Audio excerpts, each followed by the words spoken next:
nama saya Tan Yanzi. Tajuk yang telah saya pilih ialah Yang di-Pertuan Agong YDPA. Gelaran penuh YDPA ialah Ke Bawah Duli Yang Maha Mulia Seri Paduka Baginda Yang di-Pertuan Agong. Ke Bawah Duli Yang Maha Mulia juga bermaksud di bawah debu Yang Maha Kuasa.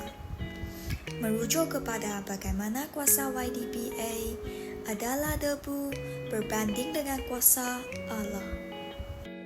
Seri Paduka Baginda membawa gabungan perkataan seri dan paduka yang bermaksud alas kaki atau kasut. Istilah Baginda merupakan kata ganti nama diri ketiga dalam bahasa Melayu untuk golongan raja dan para nabi. Peristilahan ini membawa kerendahan kedudukan YDPA dibandingkan kepada Nabi. Yang di-Pertuan Agong secara harfiah bermaksud yang bertanggung jawab atau yang dinaikkan kedudukannya.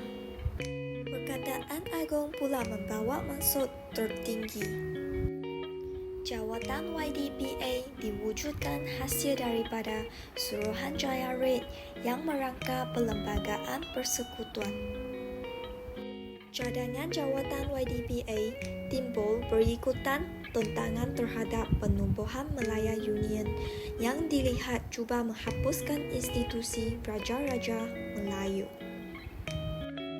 Pada Ogos 1957, setelah memilih gelaran Yang di-Pertuan Agong dan menolak gelaran Yang di-Pertuan Besar yang dicadangkan sebelum itu, Majlis Raja-Raja telah bersidang untuk mengundi pemegang takhta yang pertama.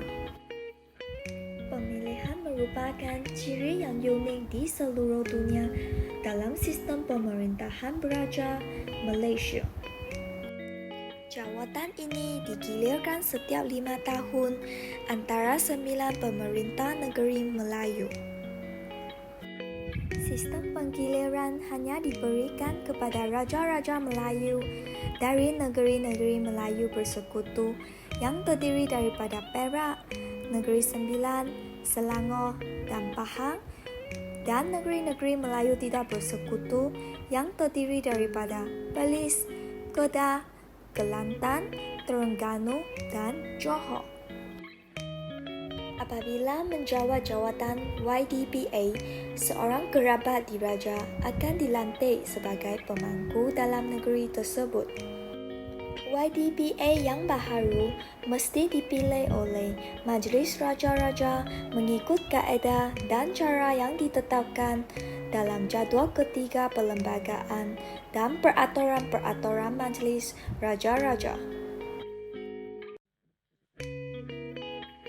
Jika berlaku kekosongan jawatan YDPA, urusan pemilihan hendaklah dibuat tidak lewat daripada 4 minggu dari tarikh berlaku kekosongan jawatan itu. Perlembagaan Persekutuan memperuntukkan bahawa seseorang raja adalah layak dipilih sebagai YDPA kecuali 3 sebab berikut. Yang pertama, raja itu belum dewasa. Yang kedua, raja itu telah memberitahu penyimpan mohon besar raja-raja bahawa Baginda tidak berhasrat untuk dipilih. Yang ketiga, Majlis Raja-Raja mengambil ketetapan dengan undi sulit bahawa raja itu adalah tidak sesuai untuk menjalankan fungsi-fungsi YDPA. Ketetapan ini memerlukan undian sekurang-kurangnya 5 orang raja. Terdapat beberapa faktor yang akan dipertimbangkan oleh Majlis Raja-Raja melalui undi rahsia bagi menentukan pengganti bagi jawatan YDPA seterusnya. Antara syarat yang akan diambil kira ialah keganaan di kalangan sultan dan raja, Baginda berkenan untuk menjadi Yang di-Pertuan Agong.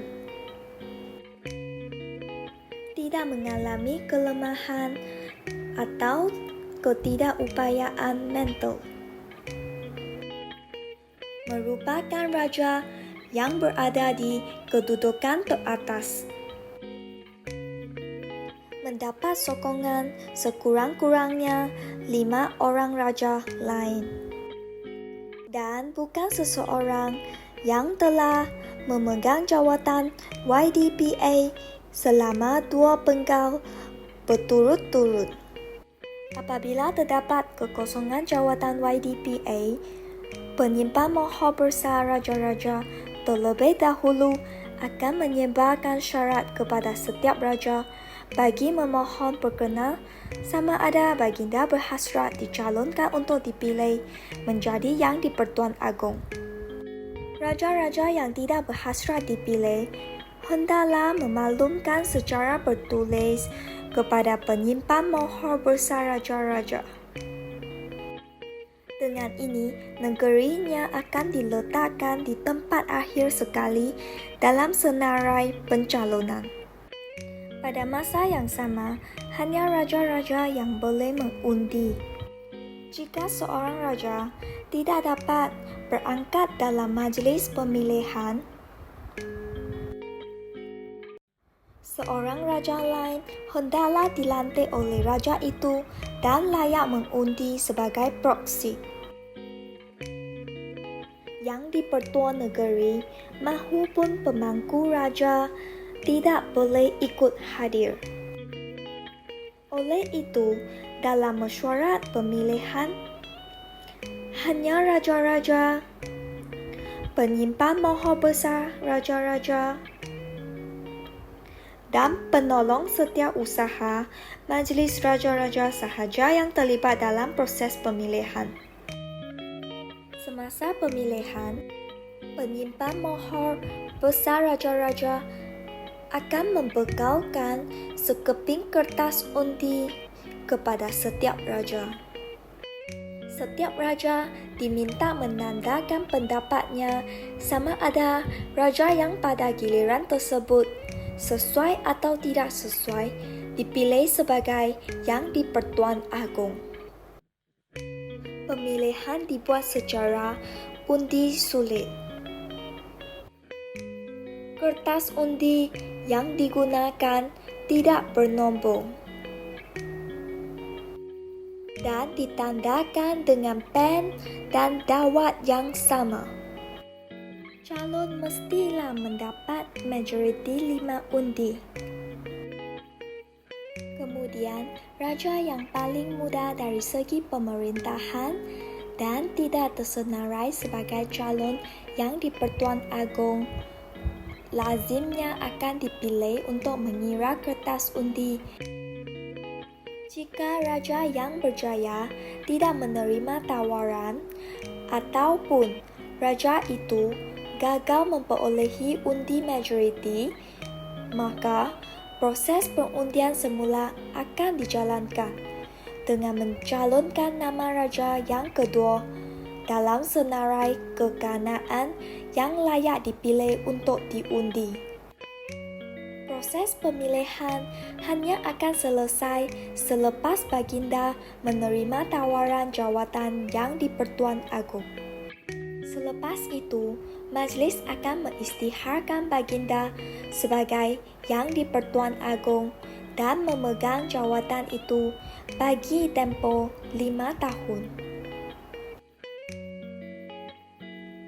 Sebaik sahaja keputusan undian diumumkan, semua kertas undi akan dimusnahkan di hadapan raja-raja. Proses yang sama diulangi untuk memilih timbalan Yang di-Pertuan Agong. Selepas tamat kedua-dua urusan pemilihan, penyimpan mohon besar raja-raja akan menghantar surat mengesahkan keputusan pemilihan itu secara bertulis kepada Dewan Negara, Dewan Rakyat, dan Perdana Menteri. Perdana Menteri akan mengeluarkan kenyataan apa mengenai keputusan pemilihan jawatan YDPA. YDPA dan timbalan YDPA hanya boleh menjalankan fungsi rasmi selepas menandatangani sumpah jawatan dalam satu istiadat di hadapan Majlis Raja-Raja dan disaksikan oleh Ketua Hakim Negara, Mahkamah Persekutuan dengan ditandatangani saksi oleh 2 orang raja yang dilantik oleh Majlis Raja-Raja sebagai saksi. Perlembagaan telah memperuntukkan beberapa kuasa kepada Yang di-Pertuan Agong. Antaranya ialah memelihara kedudukan istimewa orang Melayu dan Bumiputera negeri-negeri Sabah dan Sarawak, menjaga kepentingan-kepentingan kaum-kaum lain.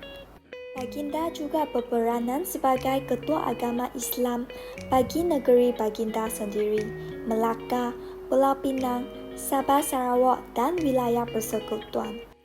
YDPA mempunyai peranan penting yang lain dalam kerajaan, termasuklah melantik seorang Perdana Menteri, menangguhkan pembubaran Parlimen, meminta supaya diadakan mesyuarat Majlis Raja-Raja bagi tujuan membincangkan keistimewaan, kedudukan, kemuliaan dan kebesaran Raja-Raja.